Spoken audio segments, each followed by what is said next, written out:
Hi kindergarten, it's Mrs. Curry here. This week I'm going to be working with you and showing you how to play a new game, Toss the Chips in math this week.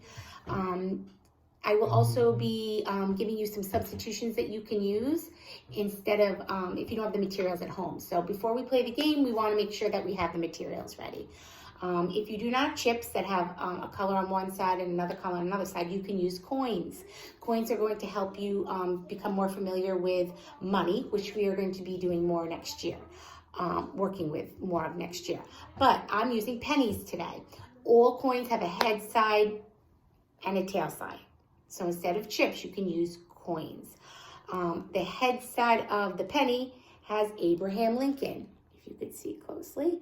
And the tail side has the Lincoln Memorial, okay? So that is one substitution. Instead of chips, you can use pennies.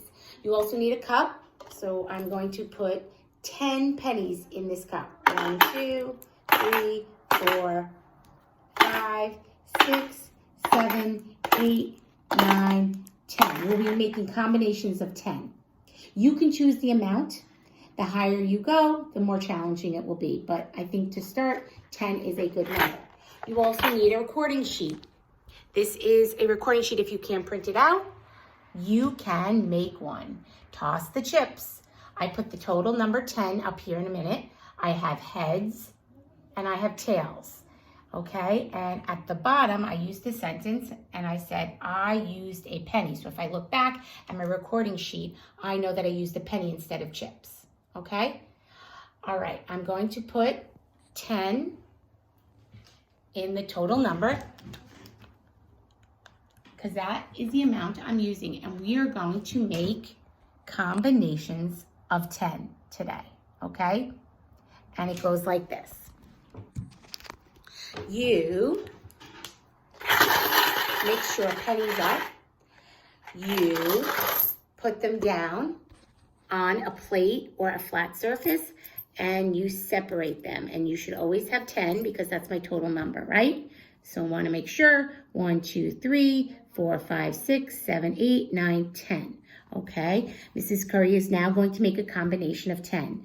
I'm going to put my tails on one side, my heads on one side, and my tails on another. So that's a head, that's a tail, this is a head, this is a head. Oop, that was a head. This was a head. This is dirty, and it looks like it's a head, tail, tail, and tail. So now I'm going to count them. And I have 1, 2, 3, 4, 5, 6 heads. And I have 1, 2, 3, 4 tails. Okay, so now I'm going to put on my recording sheet that I have 6 heads and 4 tails. So I know if one combination of 10 is 6 and 4. Okay, that was round 1. Then round 2, you would do the same.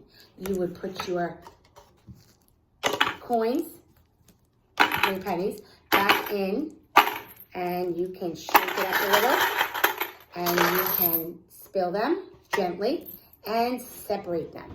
How many heads I have and how many tails. So heads, this is a heads, heads, this is a tail, tail, tail, tail, tail, tail, heads. Ooh, this time I have more tails than I do heads.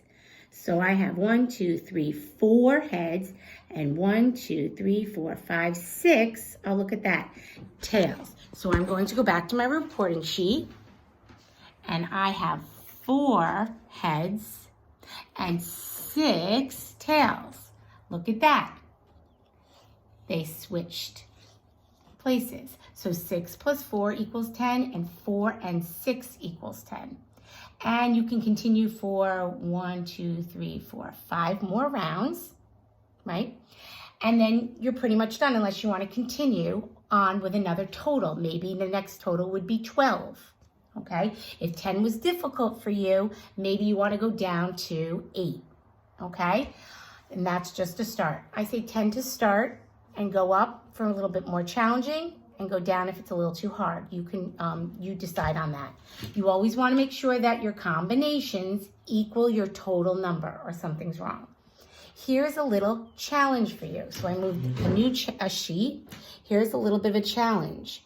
If you want to challenge yourself, you can make number sentences by looking at your heads and tails. So the sum will be 10, but my add-ins are the numbers that are added together to equal the sum. So you can start by writing 6 plus 4 equals 10. Okay, and now you're practicing writing number sentences. Then you can take your next combination, and it's 4 and 6. And you can write on your challenge sheet 4 plus 6 equals 10. And you can continue on writing all of your number sentences, your add-ins and your sum, based off of your Toss the Chips data worksheet. Okay, recording sheet it's called. Okay, so here you go. Here's a great game to play at home using, not only, you don't need to use chips, you can use coins. Try with a penny first, heads and tails. You're using a sentence, you put it in a sentence. I used a, if you didn't have chip, you could put penny, right? You're writing your combinations of the total amount. And then to challenge yourself, you can go ahead and put those numbers into number sentences. Add-in plus add-in equals sum. The sum is always your total number, okay? So that's just a little fun game for this week. Again, you can play by yourself or you can play with a partner. It's always fun to play with a partner, a sibling, mother, father, babysitter, whoever you want at home, play with. Or you can just play by yourself and practice with your totals and then the parts to equal the whole. Okay, so I hope you have fun. I hope this was helpful, and I will see you soon. Bye.